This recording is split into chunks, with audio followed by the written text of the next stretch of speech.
So being in a wilderness is a real thing, right? Like that's a real place. And you get to the wilderness by making the same decisions that keep you in that same space.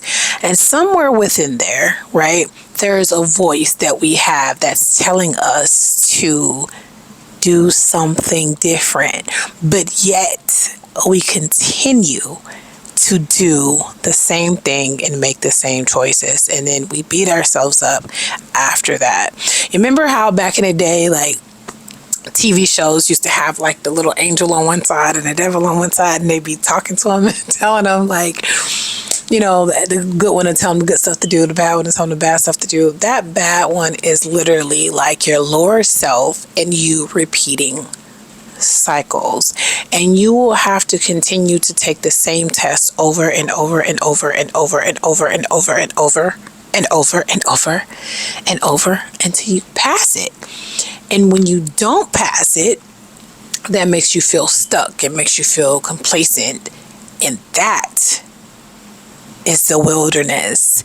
If you've been stuck in the same cycles, if you've been stuck making the same decisions because there's something within you that thinks, maybe if I make this same decision this time, something different's going to happen.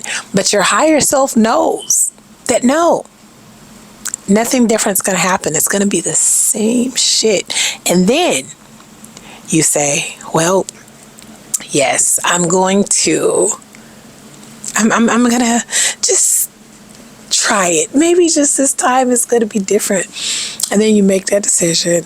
And then you're kicking yourself in the ASS because you're like, I knew better. Why did I do that? Why did I do that? Why? Right? And that is simply because we are operating from our subconscious minds and our lower selves. And I did a video about this a while ago, but one thing that I will always say is whenever we go with our higher self, we ain't never disappointed in ourselves. We don't never have that hangover, that emotional hangover the next day. Like, why did I do that? You might feel like, dang, like I didn't get to give in and have the thing that I think that I want right now. But one satisfies the soul and one satisfies the physical. And when you satisfy in the physical, you're starving the soul out. And if you start to satisfy the soul, right, the physical eventually will catch up. But it's so much, it's the satisfaction that you get from that. It's long-term versus just short-term gratification. And going with your lower self is a form of self-sabotage because you know what you're going to say to yourself the next day.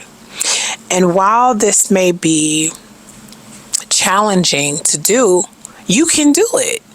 You can certainly do it. You can do anything it is that you put your mind to. So trust your intuition when it's telling you that you don't need to go over there with that knucklehead, right? When you done got your shit together and all is going well, and all of a sudden that person hit your line, maybe this time they gonna be a little different. No, that's still the same person that you left, right? Trust yourself. You know damn well you ain't supposed to go eat that cookie. Don't eat the cookie. Like, whatever your thing is, and it could be all of those things, right? But whatever your thing is, trust your higher self. That's fulfillment. That is fulfillment. And you will always end up with a more peaceful life. And not only that, you get to graduate, right? And not keep repeating the same grade and staying in the wilderness. So I didn't want to come for too long today. I do have now an online community on Facebook. It's called the Holistic Workbook. And it's a workbook that I designed and created for us to get our lives together holistically, right? We have a wellness tracker in there. We have evening affirmations. We have money affirmations. We have budgeting tips in there. We have self-care exercises. We have a lot of shadow work questions, but it is organized for you for the week. So you'll do 1 week, then you do another week, and then you have support. I don't know about y'all, but I definitely need my soul tribe. I definitely want to connect and build strong families. So again, it's called the Holistic Workbook. This book is also available on Amazon if you do want to check it out. This is the cover. This is what it looks like.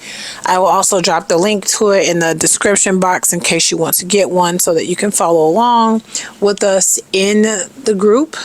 But yeah. Again, it has wellness trackers in there. We got to track and make sure you had your smoothies, your salad, your water, your exercise. Exercise is an area of my life that I'm working on for some reason.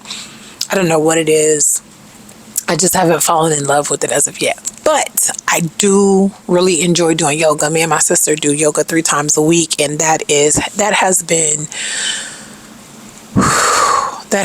everything, right? Like, I have seen the benefits, not just the physical benefits, but the spiritual benefits, the mental benefits, if I can talk today, the spiritual benefits, the mental benefits, and the emotional benefits of yoga. It's a form of meditation because we do like meditative and restorative yoga, but it has been amazing. So with that being said, I love you all deeply, and I look forward to seeing y'all in the next video. Let's break these cycles, y'all. Let's break these generational patterns. Let's heal it not only for ourselves, but the generations to come, because we want better for them than what we had for us. And when we make different decisions, that's how we break a pattern. So I'm right here with y'all. I'm not above looking down. I'm right here because I got some stuff I'm working on too. So let's work on it together as a family. And I will see you guys in the next one.